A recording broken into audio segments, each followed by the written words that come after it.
헌법재판소 재판관 임명 절차에 국민의힘이 참여하지 않겠다고 했습니다. 대통령 권한대행은 임명 권한이 없다는 건데요. 헌법재판소는 임명할 수 있다고 반박했습니다. 오늘 이슈플러스에서는 이 문제부터 따져보겠습니다. 양지민 변호사, 문소영 기자 함께하겠습니다. 어서 오세요. 안녕하세요. 안녕하세요. 국민의힘 주장을 보면은 국회 몫의 3인을 추천을 한다고 해도 한덕수 권한대행이 임명할 권한이 없다 이런 거죠? 네, 그렇습니다. 권성동 국민의힘 원내대표의 주장은 대통령 거리 시에는 이제 헌법재판관을 임명을 할 수 있지만 대통령 직무 정지 시에는 임명할 수 없다 이런 얘기인데요. 이제 과거 황교안 대통령 권한대행이 이제 헌법재판관을 임명했던 전례가 있지 않느냐 여기에 대해서는 탄핵안이 헌재에서 최종 인용된 이유였기 때문에 가능했다 이런 주장입니다. 하지만 권성동 원내대표 스스로가 이제 당시에 그 황교안 권한대행이 헌법재판관을 서둘러 임명해야 한다고 이제 말한 걸로 알려지면서 내로남불이란 비판을 듣고 있는데요. 들어보겠습니다. 이 재판이 3월 13일 이전에 이정미 재판관 퇴임 이전에 끝난다 하더라도 만약에 탄핵 결정이 되고 2달 후에 대통령 선거가 치러지고 다시 취임한 대통령이 이 절차를 밟기에는 너무나 공백이 길다.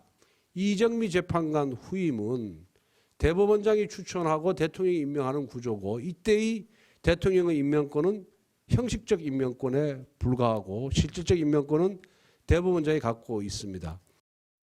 네, 이번에도 이제 그 공석인 3명의 헌법재판관은 국회의 몫이거든요. 이 논리대로라면 한덕수 권한대행의 임명권 역시 형식적 임명권에 불과하기 때문에 권한대행이 임명을 하는 게 맞습니다. 아니 헌법재판소도 입장을 밝혔는데 임명할 수 있다 뭐 이렇게 얘기를 했잖아요. 네, 어제 국회에서 그 김정원 헌법재판소 그 사무처장이 처음으로 헌재 입장을 밝혔는데요. 먼저 들어보겠습니다.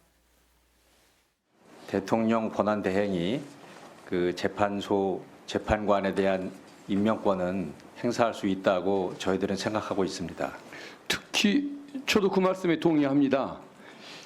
특히 대통령이 직접 선정해서 임명하는 경우도 아니고 국회가 의결해서 선출하는 경우나 대법원에서 지명해가지고 추천이 된 헌법재판관에 대해서는 그야말로 형식적으로 임명권을 행사하는 경우이기 때문에 더더구나 임명권이 있는 경우 아니겠습니까?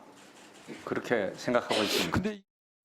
네, 이진 그 헌재 공보관도 어제 브리핑에서 황교안 권한대행이 임명한 사례가 있다 이렇게 밝혔는데요. 이 사례는 그 이선의 전 헌재 재판관 이야기인데 당시 황교안 권한대행은 대통령이 지명해야 하는 후임 헌재소장은 임명을 하지 않았지만 대법원장 지명 몫인 그 이선의 전 재판관은 임명을 한 겁니다. 국회 입법조사처 역시 국회목 또는 이제 대법원목 헌법재판관의 경우에는 대통령의 임명은 형식적인 권한에 불과하다. 또 권한대행이 임명할 수 있고 학계에서도 이견을 찾지 못했다고 이렇게 밝혔습니다.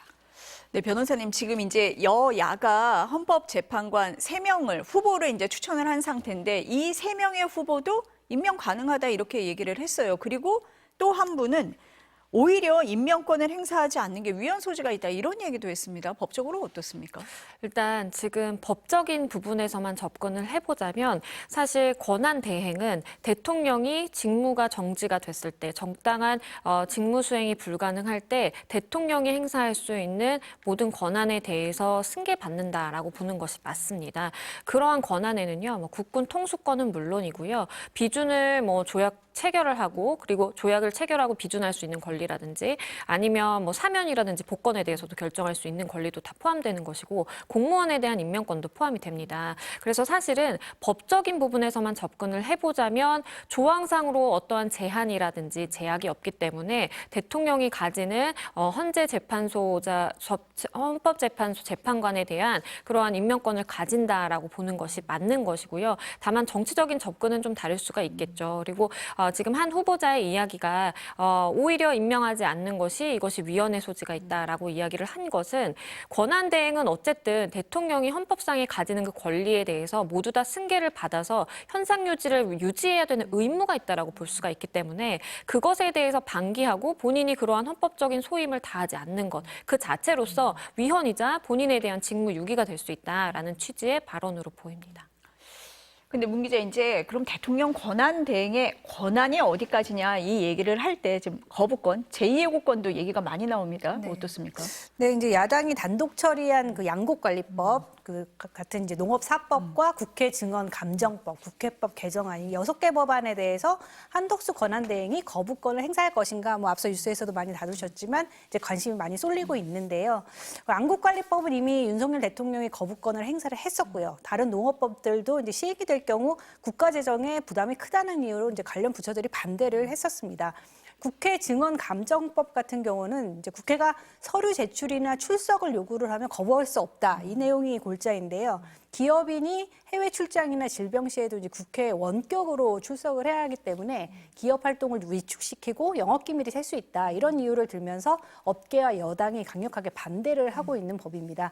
민주당은 한덕수 권한대행이 거부권을 행사해서는 안 된다는 입장이고요. 국민의힘은 권한대행의 권한행사 범위에 대해서 멋대로 해석을 하지 말라면서 거부권 행사를 강하게 요구를 하고 있습니다. 그런데 이제 뭐 앞서도 말씀드렸지만 국민의힘은 헌법재판관 임명에 대해서는 권한대행의 임명 권한이 없다고 하면서 또 쟁점 법안에 대해서는 거부권을 행사하라 이렇게 하고 있는 거거든요. 한덕수 권한대행으로서는 이제 뭐 아주 곤혹스러운 상황이 됐는데요. 어쨌거나 내일 국무회의에서 이를 법안에 대한 거부권 행사 여부가 결정이 될 전망이고 이 거부권 행사 시한은 오는 21일까지입니다. 변호사님이 얘기를 쭉 들어보니까 정치적으로 해석하는 부분이 많은 것 같아요. 아까 잠깐 언급도 그렇게 해주신 것 같습니다. 그러니까 권한대행이 어디까지 권한을 행사할 수 있느냐에 대한 법조항이 없는 거죠, 그러니까. 그렇죠. 그러니까 권한대행이 대통령이 직무 수행이 불가능할 때 그러한 권한에 대해서 승계된다라는 조항만 있는 것입니다. 헌법 제71조인데요. 대통령이 권리되거나 아니면 사고로 인해서 직무를 수행할 수 없는 경우에는 국무총리라든지 그 다음 법률에서 정한 국무위원이 이제 권한 대행을 한다라고만 되어 있기 때문에 지금 과연 윤석열 대통령이 처한 그 상황이 거리가 됐다라고 볼 수 있느냐? 거리는 아니다. 라는 것이 이제 국민의힘 쪽의 이야기인 것이고요.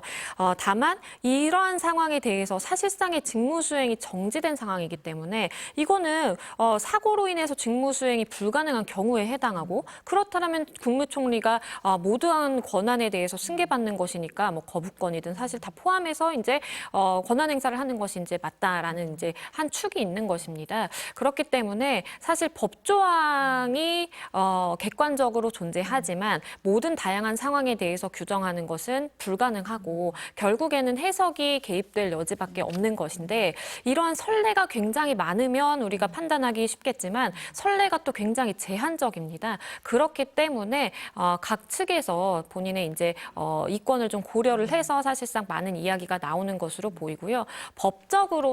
법적으로만 사실 접근을 한다면 모든 대통령이 행사할 수 있는 모든 권한에 대해서 승계받고 실제 권한 행사는 가능하다라고 보는 것이 맞습니다.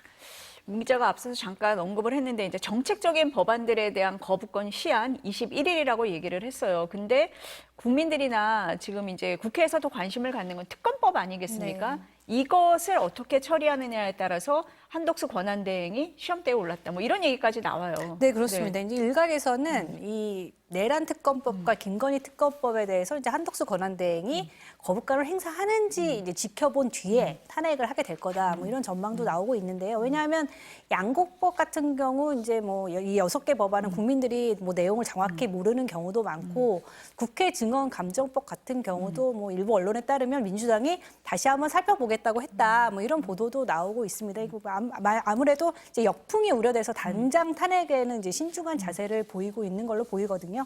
하지만 이제 내란 특검법과 김건희 특검법의 경우는 온 국민의 시선이 쏠릴 수밖에 없고요. 특히 한덕수 총리는 이제 내란 공범으로 특검 수사 대상으로 적시가 돼 있는데 여기에 대해서 본인이 거부권을 행사하면 이제 민심의 정면으로 반하는 결정이 되기 때문에 탄핵을 피하기가 어렵게 될 겁니다.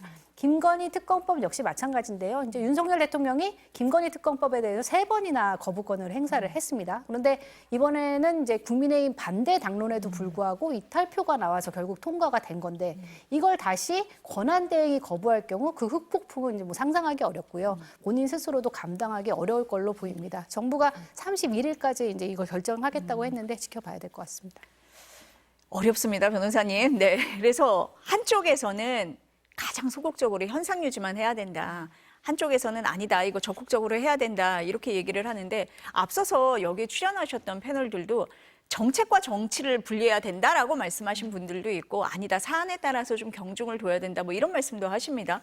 기준이 있을까요, 이게? 글쎄요, 기준은 사실 만들어 나가는 과정이다라고 좀 생각이 되고요. 언급을 해주신 것처럼 사실 가장 손쉬운 방법은 하나의 어떤 기준, 잣대를 들이대서 그냥 현상 유지만 하는 수순으로 가서 탄핵이 인용이 되든 안 되든 간에 사실상에 그냥 현상 유지만 하자, 소극적으로 권한 행사를 우리가 해석을 하자라는 것도 있을 수 있겠고, 아니면 반대로 대통령이 사실상의 모든 권한 행사를 가능했던 것처럼 총리이지만 권한 대행이지만 적극적으로 본인이 원하는 경우에는 행사할 수 있도록 해야 된다라고 사실 일률적으로 이제 기준을 잡는 것도 하나의 뭐 간명한 방법이라고는 보입니다. 그러니까 뭐 거부권도 행사를 하고 그리고 헌재 재판관도 임명을 하고 뭐 이런 식으로 갈 수도 있겠는데요.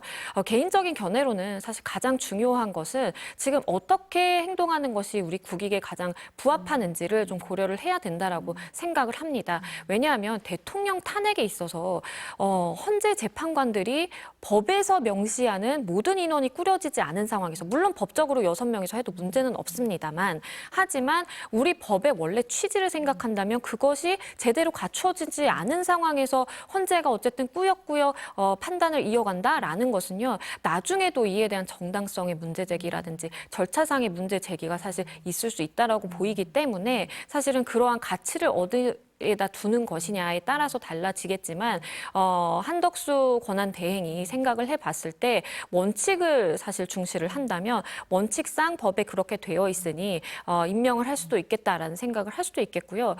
반대로 사실 거부권 행사의 경우에는 본인이 소신을 가지고 거부권을 행사하는지 아니면 이것을 윤석열 대통령이 과거에 거부권을 행사해 왔으니까 그러한 의중에 비추어서 사실은 본인을 거기에 따라가는 것인지 이걸 두고도 사실 이 해석이 분분할 수 있다라고 봐요. 그렇기 때문에 일단은 뭐 적극적으로 어떠한 대통령이 조약을 체결하고 어떤 뭐 외교 순방을 가고 이런 것들은 당연히 현상 유지와 거리가 있기 때문에 어렵겠지만 지금 상황에서 국익을 고려해서 본인이 어떠한 행동을 하는 것이 소극적일지 적극적일지는 그 본인 당사자가 사실 결정을 할 수 있는 부분이다라고 생각을 합니다.